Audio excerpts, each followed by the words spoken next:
जी, अपना परिचय बताइए। मेरा नाम अजय विश्वकर्मा है और मैं एटक यूनियन का प्रतिनिधि हूँ और कंपनी वेलफेयर बोर्ड का सदस्य हूँ। जी जी।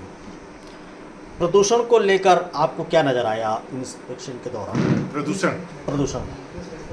देखिए, कॉलोनी का जब हम लोग इंस्पेक्शन किए और उसके 3-4 दिन पहले से जी जो मेरे साथी वहाँ पर कार्यरत हैं, जो प्रतिनिधि हैं, उनके द्वारा भी बताया गया कि साफ सफाई की व्यवस्था बिल्कुल नगण्य थी। जी जी। और निश्चित ही वहाँ पर जो है प्रदूषित क्षेत्र है वो, और साफ सफाई की वजह से जगह जगह गंदगी फैली हुई थी, तो प्रदूषित क्षेत्र तो है ही।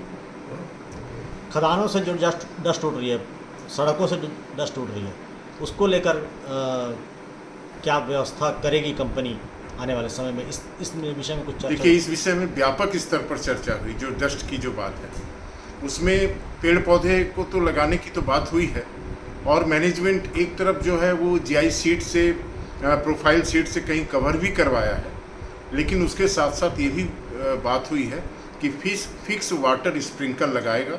जो सड़कों पर जहाँ जहाँ ज़्यादा डस्ट बन रहे हैं वहाँ पर फिक्स वाटर स्प्रिंकल लगा करके डस्ट को रोकने का प्रयास किया जाएगा। कागजों में बहुत बड़े पैमाने पर प्रदूषण को रोकने की कार्रवाई कागजों में सिर्फ दिखती है, फंड रिलीज होता है, जैसा कि उन्होंने कहा कि फंड रिलीज होता है, लेकिन ज़मीनी हकीकत कुछ और ही बयां करती है। यहाँ जो लोग रह रहे हैं वो इस बात से वाकिफ़ हैं।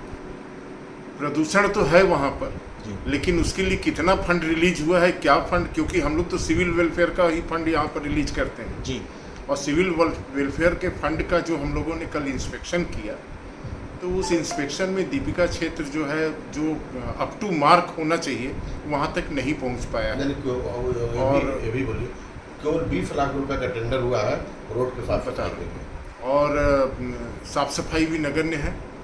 तो ये स्थिति है दीपिका की। और इनका जो 2 साल का एएमसी था वो मार्च 2024 में ख़त्म हो गया था। उसके बाद से 4 महीने के लिए 20 लाख का सिर्फ एक टेंडर हुआ था। 20 लाख के टेंडर में उनको कॉलोनी की साफ़ सफाई और ये सब काम करवाना था। वो काम कितना हुआ था वो तो नहीं मालूम, लेकिन शिकायतें बहुत ज़्यादा थी उसके विषय में।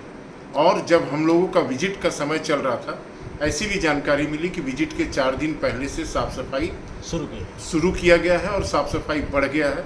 और जिन कॉलोनियों का हम लोगों ने इंस्पेक्शन किया वहाँ देखे भी हम लोग कि साफ़ सफाई चल रही थी, और वो निश्चित रूप से 2-4 दिन पहले ही वो काम शुरू किया गया था। सिविल के टेंडरों में 70% बिलो, 80% बिलो टेंडर लिए जाते हैं ठेकेदार के द्वारा, ये कैसे संभव है? देखिए, ऑनलाइन टेंडर का प्रावधान है। ऑनलाइन टेंडर में कोई भी कहीं से भर देता है, और ज़मीनी हकीकत नहीं मालूम रहता है। वो 20%, 30%, 40, 50, 60, 70% भी बिलो रेट में भर देते हैं ठेकेदार। लेकिन कंपनी के जो अधिकारी है, जिम्मेदार अधिकारी है, उनकी रिस्पॉन्सिबिलिटी है ये कि ठेकेदार चाहे जिस रेट में भी भरे, जितना भी बिलो भरे, लेकिन जितना एस्टिमेटेड कॉस्ट है उस काम का, उतना काम उनसे ले। और अगर वो नहीं ले पा रहा है तो इसमें निश्चित रूप से कहीं ना कहीं अधिकारी फेलियर